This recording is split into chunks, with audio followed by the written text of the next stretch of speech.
Happy Monday. We have finished our first full week of virtual school at this point. We have had 2 weekends where we've kind of need to stay more at home, more or less. So hopefully we're doing pretty well. I think at this point I've made contacts to pretty much everyone's family and yourself as well, or well, everyone's family that's in my homeroom and then everyone that's in my class. If I haven't heard back from you yet, please check out that Google form I sent out, or I probably sent you an email specifically to you, just check it in, making sure everything's okay. Please don't hesitate to send me an email if you have any questions. I did send out what my Google Voice number is if you do need to give me a call for something. I will be honest, emailing is probably the best way to get a hold of me, only because then as I see it, I can take care of it, where if it's a call, I might end up having to give you a call back at a later time. But either is there. I did send out that number in an email I sent out on Wednesday, so check that out if you need it. Some other things is these Maratik moments with Maratik. If you are looking at these and you're like, oh my gosh, she expects me to watch all of the things that she sends out and do all of the things. No, I don't. Okay. The only reason I send them out is I had a number of people who were like, I'm bored, I'm looking for something to do. And I'm like, I got some cool things to maybe do. I know people like CNN 10 and just watching it in general, so that's why I sent that out. The read aloud I wanted to finish for my intervention students, and it's like, it's already made. I might as well share it with anyone else. And there's just other cute little things. So don't feel like that's ever a grade or it's like a have to. It's just, if you have time, you do want to watch it or use any of those links, please do them, but they are not graded. There's nothing graded associated with them. If you could at least watch this first chunk of the Moment with Maratik videos I send out, because I might have little updates in it, that'd be good. But once I get to like the little skill of the day, you don't really need to pay attention unless you're looking for something to do, something to learn about, whatever. So with all of that being said, there is an assignment on Google Classroom today for Science World. You're finishing up that you researched a living fossil on Friday. Today you are creating your monster, creating your mythical creature and a story with it.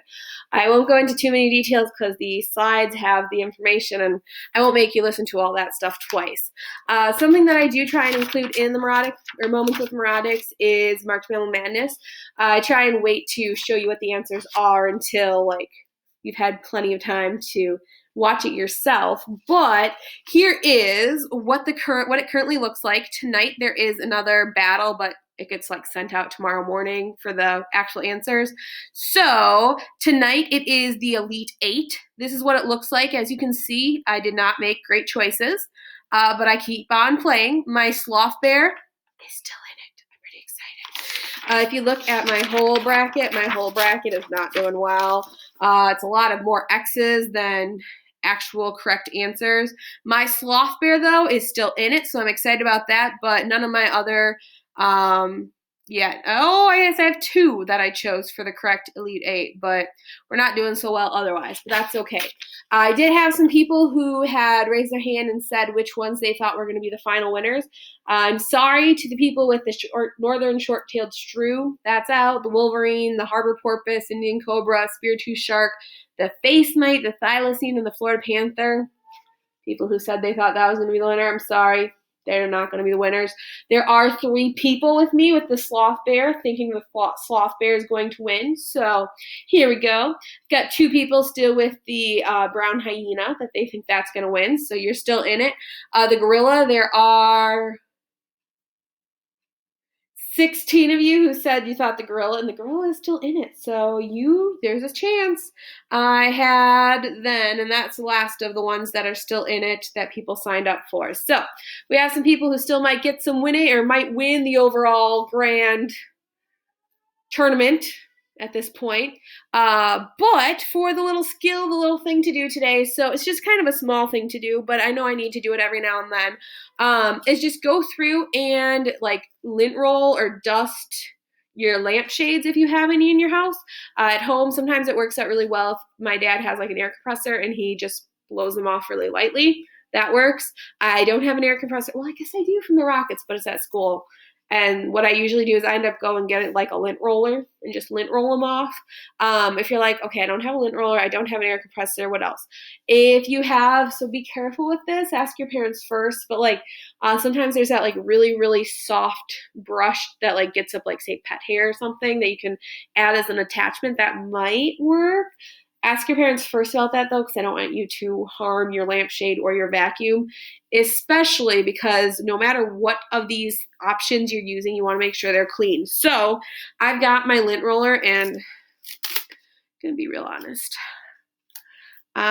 This is my like 4th take this video. It's all good. So this is how much lint I did get off of my lampshade. I'll still go through the little demo though, because it was almost done. It was almost perfect. And then I don't know what people are doing outside. I don't know how to edit that out. So we're just starting again. But what to do, make sure you do have a clean lint roller sheet, and then just really gently lint roll your lampshade. So here's an example. Here's one of my lamps that I have in my house. So just gently lint roll them. And if you're going to need to turn it a little bit, just remember your parents are probably going to want you to put it back to where it began. So like this seam I have here, yeah, I don't want that showing. So I always put that at the very back of my lamp. So I think I've lint rolled the whole bit of it. You know, just make sure you get the whole, oh my gosh. I said I just lint rolled this with that one. It's like I didn't even do that. Okay, well, maybe lint roll things very gently twice then. Yeah, because I just got more lint off than I wanted to. But that's okay. Make sure the seam's in the back. Make sure it's level again so it doesn't look all crooked, especially. I bet your parents will appreciate that if you do that. Otherwise, if you have any questions, let me know. Have a great day, guys. Bye.